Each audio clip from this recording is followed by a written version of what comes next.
May pabak kayo pasbay kapatid. Good morning po sa aking mga kapatid sa Metro Angeles First Landmark Missionary Baptist Church. Pagpatuloy po natin ang pagtalakay sa Colossians chapter 3 verse 5. Doon po sa huli natin pinag-uusapan, ang kasalanan ay naninirahan sa tatlong bagay sa ating pagkatao. Yung ating emosyon, na sinasabi nating circumstantial, ito ang ating damdamin. At naninirahan din na tinetempt niya tayo sa ating kaisipan or our thought, na nandito ang reasoning natin, ang mga dahilan na ating gustong gawin, at ang ating kalooban. Emotion, thought, and will. Kaya nga nabanggit ko noong nakaraan linggo, kung kayo o tayo mga ligtas ay pinunuan na ng banal na espiritu, ay kailangan naman nating i-yield o isurrender o isuko ang ating mga emosyon o damdamin, ang ating kaisipan at ang ating kalooban.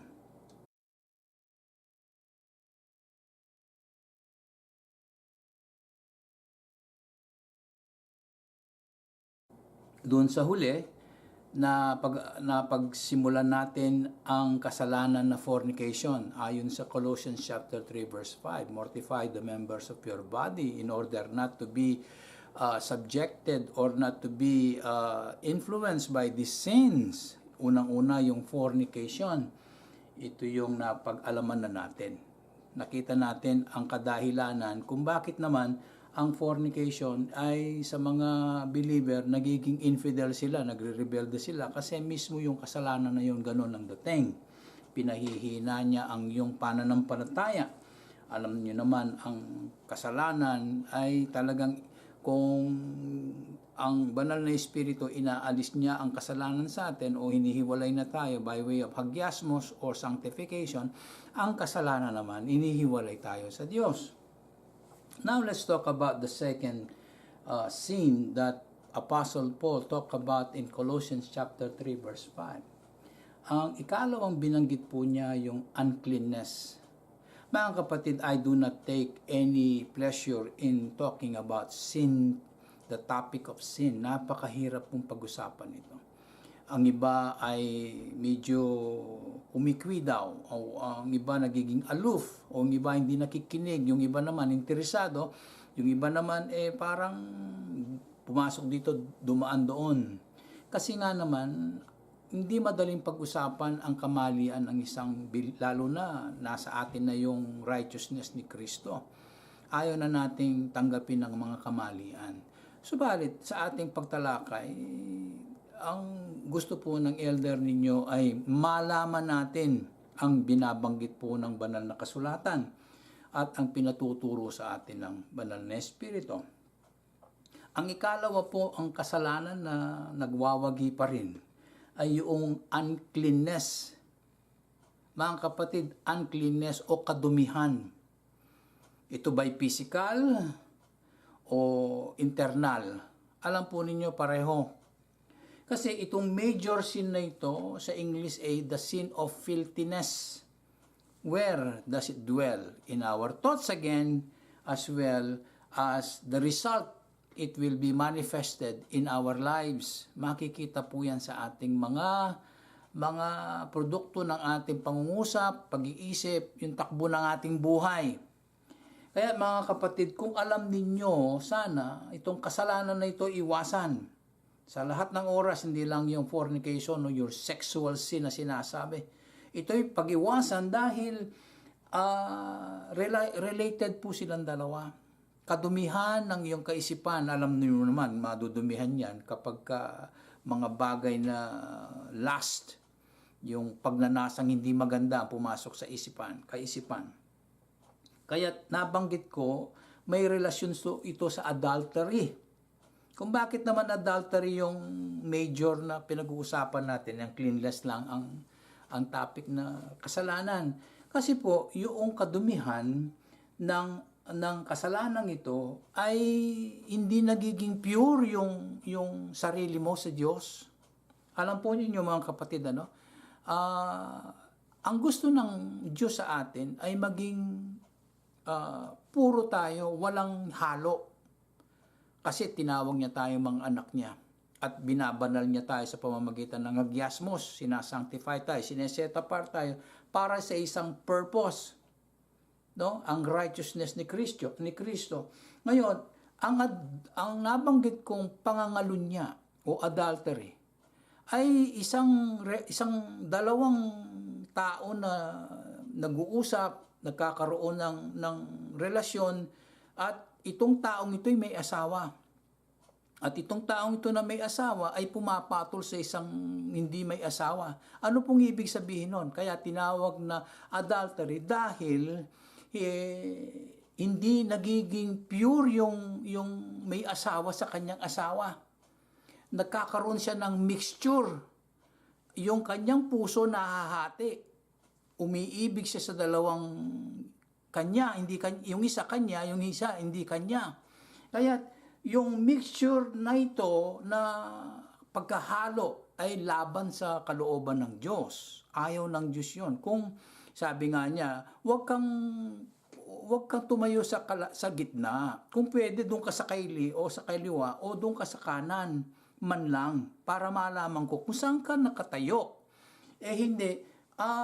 Ang adultery kasi hindi magandang pag-usapan sa harap ng Diyos kasi ang intention mo dito ay para sa Diyos at pangalawa ay doon para sa kasalanan. No? Ang nangyayari, yung motibo mo ay hindi talagang tunay na para sa Diyos, na nahaluan. Hindi ba't kung magtitimpla ka ng kape, kung sinabi sa'yo black coffee, hahaluan mo ba ng gatas? O lalagyan mo ba ng mayumo, ng sugar? Hindi po. You will never try to do that because they ask you for a black coffee and black coffee means just that. Coffee lang. Kape at tubig na mainit, maitim. Wala na, wag mo na lagyan ng puti. Yun ang pure. Ganun ang kahulugan ng pure. Ngayon, kung may adultery ka, may motive ka, may intention ka, hinahalo mo sa sarili mo yung hindi maganda. You can never please God outside faith. And faith should not be mingled with other matters. Kasi ikaw ngayon, tatawagin mo yung sarili mo anak ng Diyos pagkatapos ang mga anak ng dyablo yung ginagawa mo. Diba? Ang ginagawa ng iba, hindi ganon. Ayaw ng Panginoong Diyos yun. Kaya, yung tinatawag dito na mixture by addition, ay kung pag-aaralan, ang isang believer nakakaroon siya ng double life. Parang secretary sa umaga, iba sa gabi. No? Parang ganon. O kaya pulis sa umaga, iba naman sa gabi. Yung may nakatago laging agenda, parang may nakatagong hindi maganda pagkadating ng kadiliman. Alam nyo mga kapatid, itong mixture by addition na ito na pumupuna sa double life ng isang believer kasi itong believer na nagkakasala ng uncleanness, ang dating sa kanya ay ine-entertain niya yung kanyang mga lumang kasalanan. Para bang nami-miss niya ito kasi ibang klase yun may kasarapan doon. Alam niyo ang kasalanan may handog na satisfaction and gratification. Lalong-lalo na kung pinag-uusapan yung bisyo. Kunwari, sisindi ka, wala naman makabanggit kayong Biblia na sisindi ka. Pero sisindi labaking kilob na ng templo ng Diyos. Ali. O diyan ka rin opisina, ka pwedeng sindi Sundi ka po, tangatsua kay sarili mo.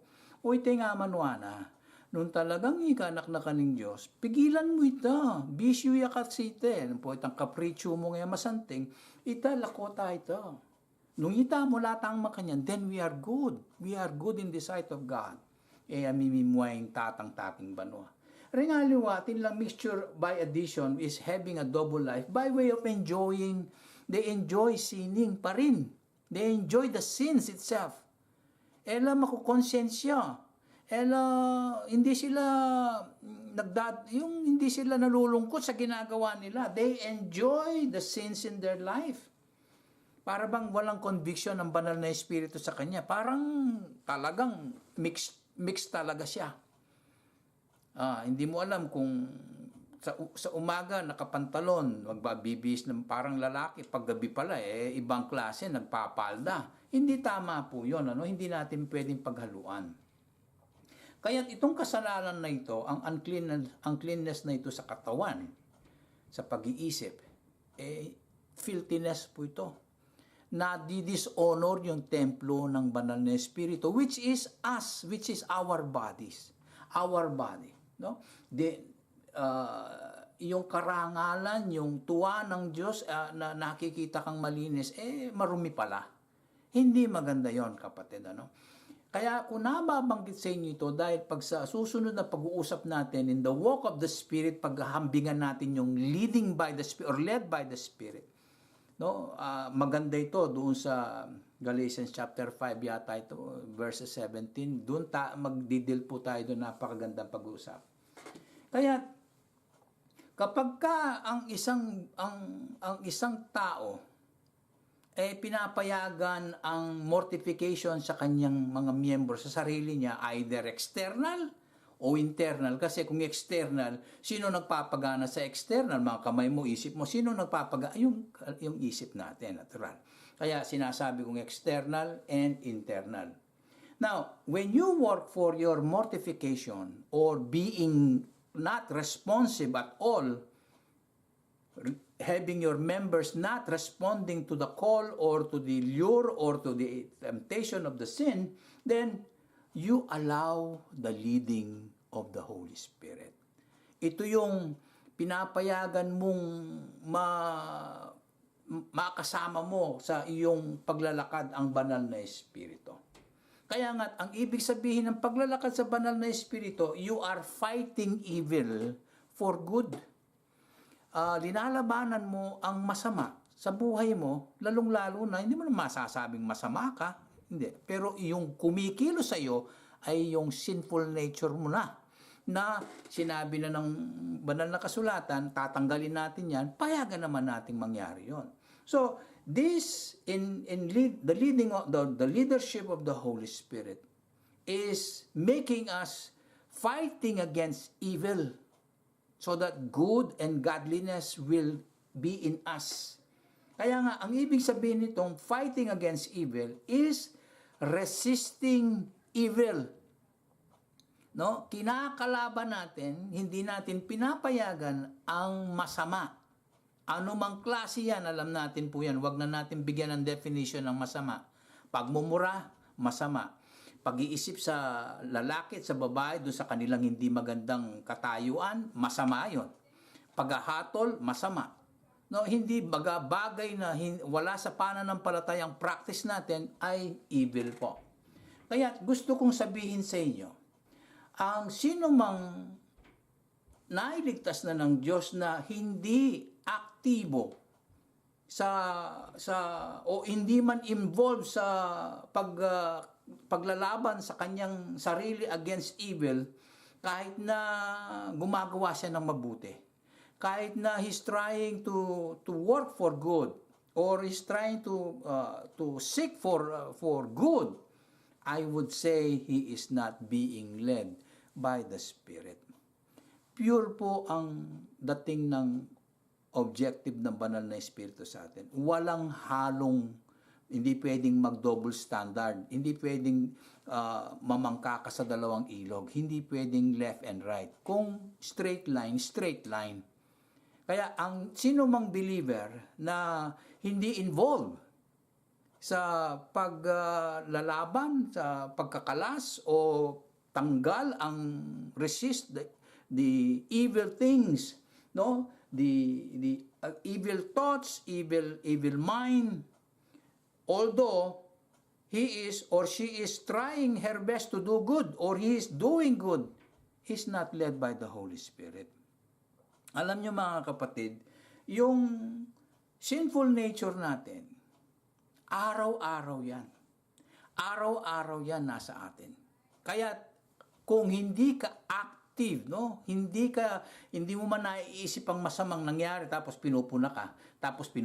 Ano yung ginagawa mo? Ganyan ka pala. Tapos, masasabi ko sa iyo na hindi ka nalilid ng banal na Espiritu. Isipin mong mabuti yung sinabi ko, kapatid, ano? Kapag hindi ka nalilid ng banal na Espiritu, ay hindi mo kayang ang kamunduhan ng kasalanan. Now, ang sabi ng Biblia sa 2 Timothy chapter 2 verse 19, ito po ay isang utos sa atin, no? Mababasa po ninyo sa screen yan mamaya. Ito'y isang utos sa atin na ang sino mang pag-aari ng ating Panginoong Yesukristo, inuutusan niyang umalis kayo. You have to depart from iniquity.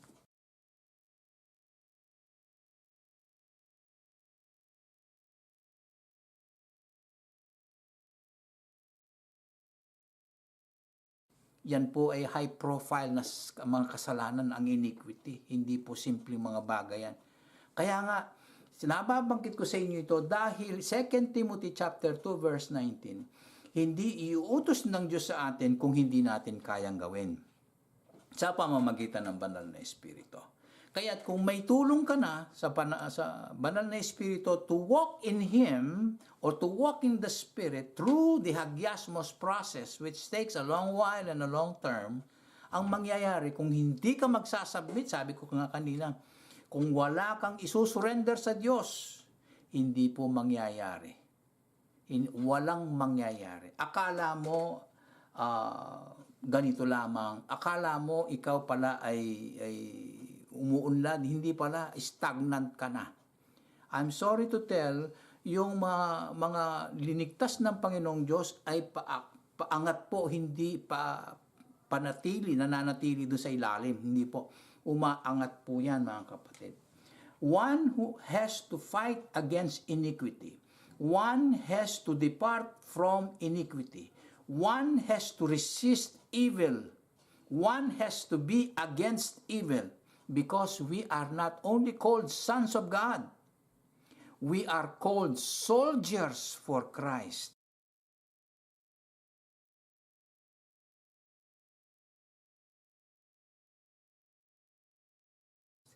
Tayo yung mga sundalong tinawag. Kaya nga yung mga anak ng Diyos, hindi po sila pipitsuging mga anak. We are not only called sons, but we are soldiers for Christ. Ito ay araw-araw na haharapin ng mga anak ng Diyos. Hardness, difficulty, trouble, persecution. Mga kapatid, kung hindi po nangyayari yung mga sinasabi ko sa inyo, ay checkin ninyo. Kaya nga sabi ko sa inyo, ang sinasabi ng Colossians 3:5, checkin ninyo yung mata ninyo. Kung wala kayong nakikitang may diferensya. Baka kumakampi pa rin sa masama ang pag-iisip. And the old is gone and the new creature is there and the Holy Spirit is indwelling as well as filling us. We can walk in the Spirit, but if you don't want to walk with the Spirit, wala pong mga ganyan. Hindi kayo magiging sundalo. Ni sarhento man, ni doon kayo sa kadete na mga regular na nandoon, hindi kayo magiging sundalo. Kasi ang soldiers for Christ ay araw-araw nakikibakbakan po ito. They are being daily assaulted by our fleshly evil nature. Assaulted po tayo. Binabakbakan po tayo nito araw-araw. Kaya kung wala pong bakbakan nangyayari, that means, connive na. Connive na yung isip. Napagod na, ayaw na, hindi. Kaya nga, pagka napapag-usapan itong ganitong bagay, ang leading ng banal na Espiritu ay hindi pinagpiprayan. Katulad ng, "Come, Holy Spirit, I need you." Bakit mo tatawagin na nasa iyo nga? Kasi yan ay pangako ni Kristo sa Ama na ipadala. Pag pinadala, ibinigay sa iyo, hindi na tatanggalin yan, hindi na aalis. Bakit mo tatawagin siya? Bakit mo siya kakailanganin? Nasa iyo naman. Ang sinasabi nga ng Biblia, isurrender mo nga yung sarili mo sa Kanya. Kaya mas hindi tama na aawitin pa nila, napakaganda, tapos kaya ang mga ganun na pag-aawit ay doon sa hindi pa mga nailigtas, na nagre-repent pa lamang. Kaya mga kapatid, not only you face difficulty, in changing yourself through the Holy Spirit, through the hagiasmo, sanctification, you are being set apart. You are assaulted by our fleshly evil nature daily, araw-araw. As well as, ang sinulat ko nga dito, we are rubbing elbows against our evil thoughts every day. Kaya't kung walang kalaswaan na dumaan sa isip mo, isipin mong mabuti, ano ba yan? Bakit walang ganyan? Baka naman nandun ka na. Ay yung nakikita mo, hindi pala malaswa na sa'yo. Pag malaswa ang nakikita mo sa mga bagay na sinabi ng Biblia ay malaswa yan, ay nasa mabuting kamay ka, kapatid. Nakikita mo yung masama. Kasi ang anak ng Diyos, kaya nag-repent, pinalitan ang takbo ng pag-iisip niya para kay Kristo, para makita mo ang masama. At kung makita mo ang masama, maiiwasan mo ito in your walk with the Spirit. Ang haba po ng aking ina-explain, mga kapatid. Ikatlong binanggit niya, inordinate affection. Inordinate affection. Alam po ninyo, mga passionate ito, mga with passion, yung talagang alab-alab, umaalab, karamihan, ang sinasabi nila ay tungkol ito doon sa Romans chapter 1, na sinasabi yung, ang akala nila ay pwede silang maging babae. Ang akala nila pwede silang maging lalaki. Kaya it deals more of unnatural passion. Dito pumapasok yung effeminateness, yung para kang malambot, madali sa iyo, sa sarili mo, you are very tender, na pag pinasukan ng ganitong impression ay ikaw ay pumapayag kagad, you consent to this kind of disposition sa sarili mo, na you are making yourself disposable to this kind of evil passionate desires. Kaya nga meron tayo diyan mga mga kapatid, sorry to mention, meron tayong mga kasama sa trabaho na kung akala mo pwede na mag-makeup, yun namang iba gupitan din yung buhok niya para siyang lalaki, pero babae naman. Paano mo gagawin yun, yung katawan mo babae tapos gagawin mo lalaki? Namang isa katawan niya talagang maskulado kung magsalita naman pala, ewan ko. Mahirap. That is against nature. Kaya nga itong inordinate affection, excessive kind of passion. Ang iba ang dating nila. Kaya nga ang sabi ko, this is your mind, easily passionated with the same gender. No? You are passionate easily with the same sex. Yung orientation mo bilang lalaki ay para sa babae. Kinalaban mo ang Diyos. Yung gusto mo, yung kapwa mo lalaki, ang gusto mo, yung babae, tinuturing mo sarili mo. Ganon. Kaya nga, this is, mababasa ito sa 1 Corinthians chapter 6 verse 9, I suppose. Kasi mga kapatid, kung titingnan ninyo sa 1 Thessalonians din yata, chapter 4, may mga kaugnayan ng sinabi ni Pablo.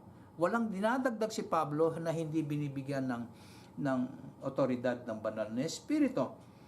Kaya, mapapansin nyo yung isip natin, nandyan po ang bakbakan. Kahit na nailigtas na kayo, nandyan pa rin yung mga malalaswa, lewd na mga kaisipan.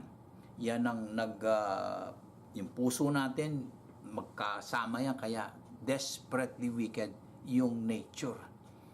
Wag naman malungkot dahil nandiyan naman ang banal na Espiritu. Yan ang tumutulong sa atin na on our side na tanggalin ang mga bagay na yan. Bawasan ang mga bagay na yan. Number 4, ewan ko kung matatapos ko ito mga kapatid, bilisan natin. Evil concupiscence. Concupiscence is desire. It is simply an evil desire. Pero yung concupiscence dito, pagmasdan nyo, hindi na yung desire mo ay hindi sa itinalaga ng Diyos na mga lawful, necessary things. Yung mga itinalaga ng Diyos linalabanan nyo ng yung flesh. Ito yung gusto niya ay yung immorality. Yung righteousness versus immorality. At kung minsan magwawagi yan, mga kapatid. Lalong-lalo na kung hindi ka na kaantabay ng banal na espiritu, kung ang sarili mo, ang desires mo, ang iyong pansariling desire, yung para bang gutom ka pero gusto mong hindi ka gutom, gusto mong kumain. May appetite ka sa ganung bagay. Busog na busog ka na, gusto mo pa. Yang last na yan, mga kapatid, araw-araw yan, hindi ka nagsasawa. Magsasawa ka lang pag matanda ka na, wala ka nang magagawa. Yung last yun, mga kapatid, yung desire na, bigyan ko kayo ng example, sexual.